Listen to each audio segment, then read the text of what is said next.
Anda kembali menyaksikan Kawanua Info. Pemirsa, Komisi Pemilihan Umum Republik Indonesia mengumumkan 5 nama anggota KPU Provinsi Sulawesi Utara periode 2023-2028. 3 diantaranya merupakan anggota KPU Sulut periode sebelumnya, dan 2 sisanya adalah mantan anggota Bawaslu Sulawesi Utara. Komisi Pemilihan Umum Republik Indonesia mengumumkan 5 nama anggota KPU Sulawesi Utara terpilih untuk periode 2023-2028. Melalui surat nomor 51 SDM 12 PU-04-2023 yang ditandatangani Ketua KPU Republik Indonesia Hasyim Asyari pada 20 Mei 2023. Kelima anggota KPU Sulut yang telah lolos fit dan proper test atau uji kelayakan oleh KPU RI adalah Awaludin Umbola, Kenli Meidi Poluan, Lani Anggraini Ointu, Meidi Yafet Tinangon, dan Salman Saelang. Diketahui 3 diantaranya merupakan anggota KPU Sulawesi Utara periode sebelumnya, dan 2 sisanya merupakan mantan anggota Bawaslu Sulawesi Utara. Jerry Sumampo selaku pengamat pemilu mengatakan, kelima anggota KPU yang terpilih sudah berpengalaman dalam menyelenggarakan pemilu. Namun 3 incumbent yang sebelumnya pernah terkait kasus dugaan manipulasi data harus berupaya mengembalikan kepercayaan publik.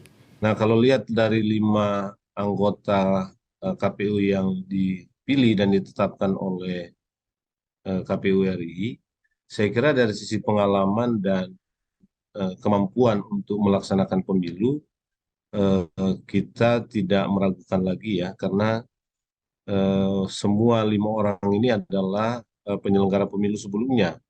Ada 3 incumbent dan 2 anggota Bawaslu yang lalu ya.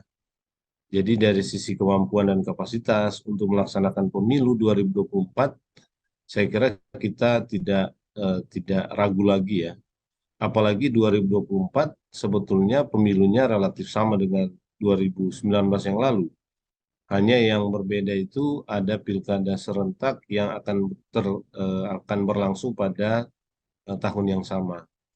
Saya kira tantangan KPU yang baru ini adalah soal yang lalu menimpa 3 orang komisioner yang incumbent ini dalam proses kasus etik di DKPP. Memang DKPP sudah memberi putusan ya dan menegaskan bahwa ketiga orang ini tidak bersalah lah, kira-kira begitu ya. Tetapi dan juga kemudian tidak diberi sanksi. Tetapi saya kira opini umumnya masyarakat Sulawesi Utara itu melihat ada kejanggalan dalam proses ini, sehingga masih banyak pertanyaan terkait dengan soal itu ya. Sejauh mana keterlibatan mereka dan peran yang mereka mainkan dalam konteks dalam tanda petik ya dugaan manipulasi verifikasi faktual partai politik lalu itu. Jadi saya kira tantangan terberat mereka adalah itu, mengembalikan kepercayaan publik terhadap KPU. Ia pun berharap penyelenggara pemilu terpilih ini bisa lebih baik dan independen dalam menjalankan tugasnya. Regina Maki melaporkan untuk Kawanua TV.